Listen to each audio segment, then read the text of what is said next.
Good morning. It's Sunday, July 24th, and on Friday night we had the Mega Millions lottery drawing, and nobody won for the 27th consecutive drawing. Nobody has won. So now the Mega Millions jackpot stands at $760 million.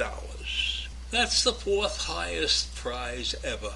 And I can tell you that I don't remember ever buying a lottery ticket. I do remember once being on vacation and playing a Keno game while we were having lunch in some restaurant. But I didn't get my ticket in time, and it turned out that it would have won some money. So in any event, that's my lottery experience. And I don't know if it's such a bad investment to bet $1 a week or something, but I think that there are many people that go crazy and they buy hundreds of dollars of tickets in the hopes of winning.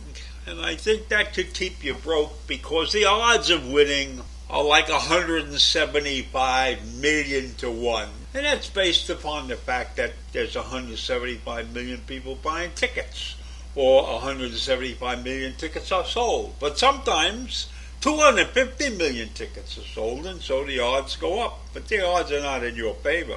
I didn't even know how much a lottery ticket costs, so I checked. It's $2 per play, as they say. So if you buy one ticket for every game, you're paying $2. If you buy two tickets, you're paying $4. So I guess it's okay if you're willing to spend $4 a week playing lottery, or maybe even $10 a week playing lottery.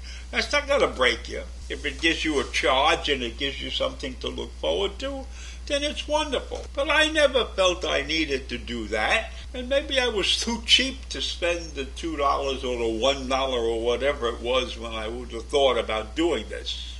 See? Well, if you happen to feel lucky, the next drawing is on Tuesday, and that would be July 26th, I think. So if you're feeling lucky, go out and buy a couple of tickets for the July 26th drawing. And if you win and you took my advice, a small stipend would be appreciated.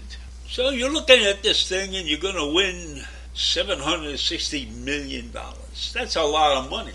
But when you look at this from the other side, where there were 27 drawings and nobody won, well, 27 drawings times 175 million players on the low side comes out to over $9 billion that was collected for these 27 drawings. And the winner is only getting a small portion of that $9 billion. He's not even getting 10% of it. So what's happening to the rest of the money? Well, the rest of the money is divvied up between the retail people who sold the tickets and the states. Each state that sponsors their part of this drawing gets a piece of the action. That's the money that's left over after they gave the winners and the retailers got their money. There are no rules, no fixed rules that tie the states to the way they're going to spend the lottery money. The decision on how to spend the lottery money is left up to the state legislatures. Tell you that they're using it for education, they're using it on infrastructure, they're using it maybe for the salaries of the people that work in the government there.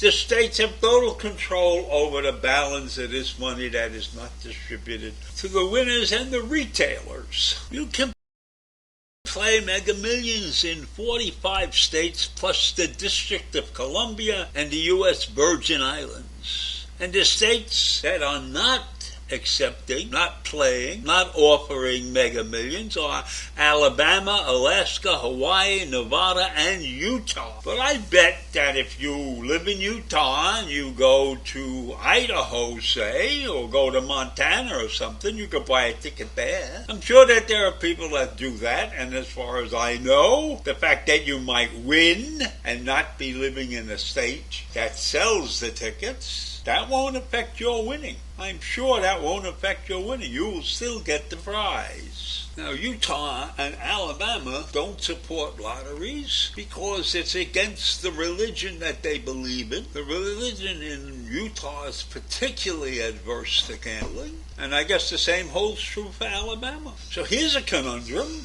What happens if somebody who lives in Alabama crosses the state line and buys a winning ticket? Are they going to excommunicate that person or throw them out of the state or demand the money? I don't think so. So it seems to me that it's kind of foolish to not help your state by delivering more people to play the lottery, because you're going to get a cut of it. And if you want to keep that money and devote it to religious causes, which I would not be in favor of, but if you're running the state, you could do that. So why keep your people from having the opportunity to be wealthy? Doesn't make any sense to me. Alaska doesn't need the lottery money. Millions and millions of dollars off of their oil, and they don't feel it's necessary to have a lottery. But that's not right. You're not giving the public a chance. The public in Alaska is not making billions and millions off the oil. So I think they're taking a very narrow view. Now, Hawaii has even a crazier view on lotteries. They're afraid that it would hurt the state's tourism industry. And Senator Daniel Inouye once argued that gambling would attract